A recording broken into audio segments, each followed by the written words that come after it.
Welcome, fellow Star Wars collectors, to another episode of Beyond the Cardback.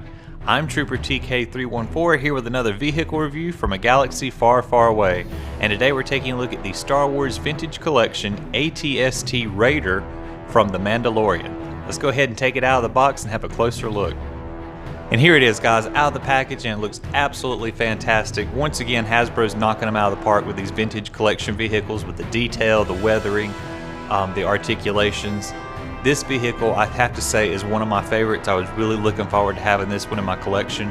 I was able to pick this one up off of eBay for about $35 in box, complete, everything. The only issue I had was that the right leg, where the camouflage is, was broken. I had to super glue it into a standing position, and that's how it's able to stand now.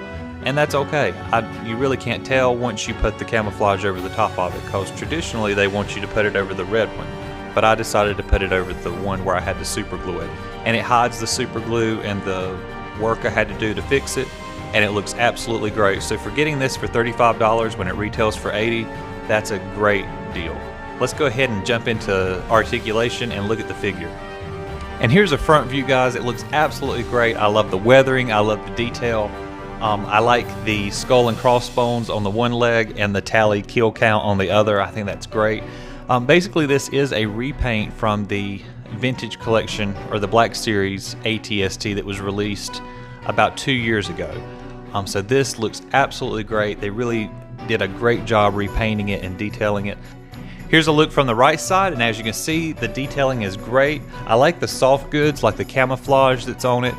This, as you can see, is the leg I had to fix with the super glue. And usually you put this camouflage on the red one, that's how it's displayed on the box. But since I had to fix it to cover up the repairs, I just put the camouflage on top of this one. No big deal, you're just switching sides. And here's a look from the rear. Once again, great paint details, weathering and detail, more of the soft goods. I like that the legs are two different colors. I think that makes it very unique looking. And here's the left side. Once again, you got the red leg. I think that looks great. More soft goods. It does come with a net that is actually removable. I guess you can capture anybody you want to or drop it on somebody. It looks great. Okay guys, here's the front. As you can see, the paint detail, the weathering, it looks absolutely great. The eyes do close or seal up for bombardments.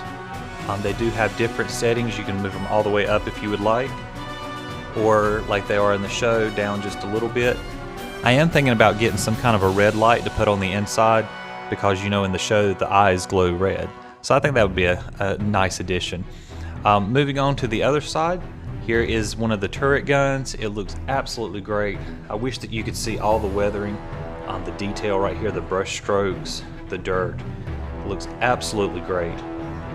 On the back of it, we've got more weathering, more detail. Some of the fans, everything. It looks absolutely great. Here is the right side, or the left side, and it also has some great brush strokes, dirtying up the turrets. They do spin. This one does spin very, very well, quite freely. It does look nice. This one also spins 360 as well. Here's the top of it. It looks great too. Look at the weathering, the detail. This is more weathering and detail than the one they did about 2 years ago. The hatch does open just like the other one, just so you can put your figure in there. There's the inside of the hatch. Once again, they didn't spare any details or weathering. It looks absolutely fantastic. Here is the inside of the cockpit, and it looks great too. Very weathered, very detailed. The seats are painted a brown color. It looks very nice. Look at the detail on the wall. There are some decals on the walls. You don't have to put any stickers on this thing yourself. They're already pre-applied. It looks just great. If you could get a camera in there, you could take some great pictures. Here's a closer look at the legs. Here's the base where the head sit, the cockpit does sit. It's nice. Once again, the detail, weathering. There is some assembly when you open the box. You do have to put the legs together. It's not hard, and then put the head or the cockpit on. But other than that, it's not hard. It comes with instructions. They simply click into place and you're good to go. Here's that skull and crossbones, and this is a Clitonian skull, and you can tell by the teeth. On this leg, there's also the kill marks, and that looks great as well. Here's some of the soft goods.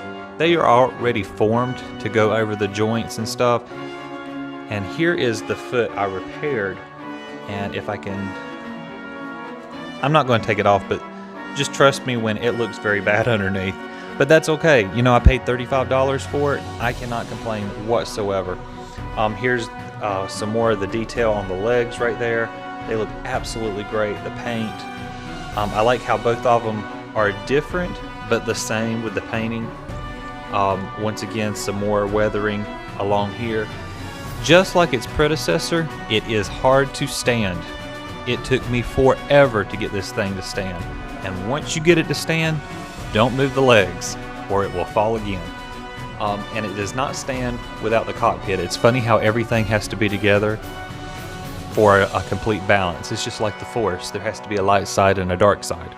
So there has to be balance. Here's the figure it comes with, which I think is a nice detail that it comes with a figure. I think all the vintage collection vehicles should at least come with some kind of figure, either the driver or somebody that complements it very well. That's just my opinion. But this one came with a Clitonian Raider, and he looks absolutely great. I mean, it's what we expect from the vintage collection. Very detailed, weathered very nicely. He looks great.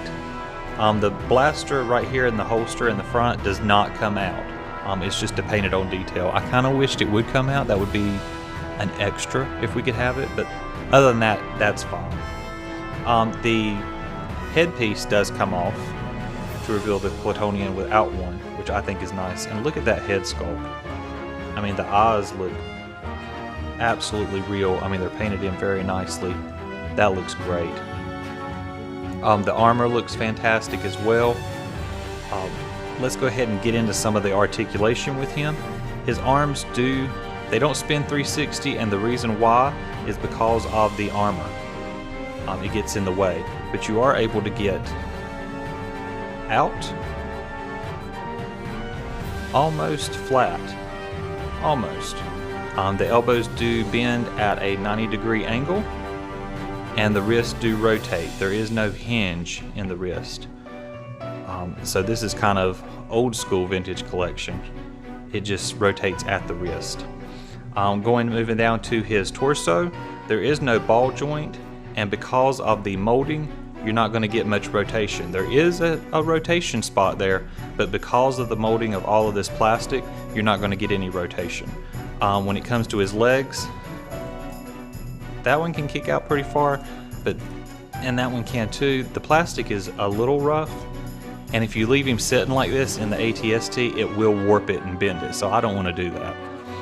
The legs do bend at a 90-degree angle, and the ankles do flex or have a hinge, and they rotate as well 360. He does come with a single blaster, and it's the kind we've seen in Return of the Jedi that all the skiff guards have. And nothing special, a little bit of weathering, but that's all. That concludes my review of the Star Wars Vintage Collection AT-ST Raider from The Mandalorian. I hope you guys enjoyed this review. If you did, please like, subscribe, comment. Let me know in the comments below if you want to pick this one up for your collection. As always, I hope you guys have a wonderful week, and may the Force be with you.